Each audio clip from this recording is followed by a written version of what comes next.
Government ലീഡർമാരെ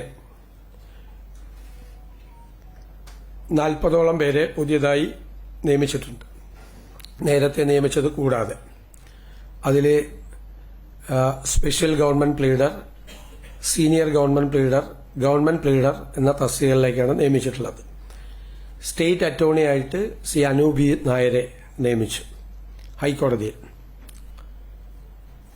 ഇത്തരം തീരുമാനങ്ങളാണ്, ഈ തീരുമാനങ്ങളെല്ലാമാണ് ഇന്നത്തെ മന്ത്രിസഭാ യോഗത്തിലെടുത്തത്.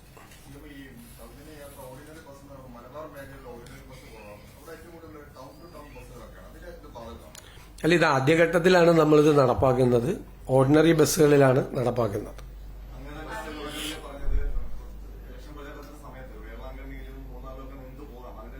അല്ലല്ല, ഞാൻ പറഞ്ഞല്ലോ, കൃത്യമായിട്ട് പറഞ്ഞല്ലോ, ഇത് ആദ്യഘട്ടത്തിൽ ഇതാണ് നടപ്പാക്കുന്നത്.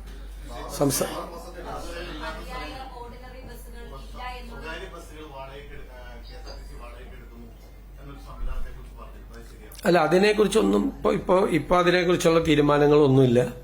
KSRTC ഒരു സ്വതന്ത്രമായി വരുമാനമുണ്ടാക്കാൻ കഴിയുന്ന തലത്തിലേക്ക് KSRTCയെ ഉയർത്തുന്നതിന് വേണ്ടിയിട്ടുള്ള നടപടികൾ ഗവൺമെന്റ് സ്വീകരിക്കും. കൂടുതൽ വാഹനങ്ങൾ വാങ്ങി, കൂടുതൽ ഷെഡ്യൂളുകൾ നടപ്പിലാക്കി, കൂടുതൽ പരസ്യങ്ങൾ നൽകി വരുമാനം വർദ്ധിപ്പിക്കുന്നതിനുള്ള നടപടികളുണ്ടാകും.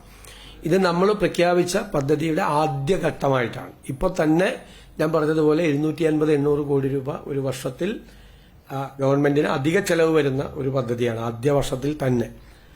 അത് KSRTCയുടെ നില കുറച്ചുകൂടി മെച്ചപ്പെടുത്തിയിട്ട് രണ്ടാം ഘട്ടത്തിനെ കുറിച്ച് നമ്മൾ ആലോചിക്കും.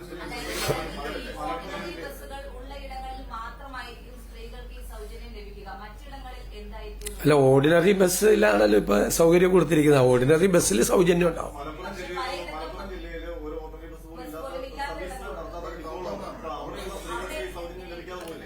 അല്ല, അവിടുത്തെ സർവീസുകളിലെ 28% ഉള്ളൂ KSRTC ബസ്സുകൾ. 28% KSRTC ബസ്സുകളുണ്ട്. തിരുവനന്തപുരത്തുള്ളത്തരം KSRTC ബസ്സുകൾ മലപ്പുറത്ത് ഇല്ല എന്നുള്ളത് ശരിയാണ്. പക്ഷെ 28% ഉണ്ട്. ഓർഡിനറി ബസ് ഇല്ലായികയല്ല, 28% മൊത്തം സർവീസുകളിൽ 28% ഈ പറയുന്ന ജില്ലകളിലുണ്ട്.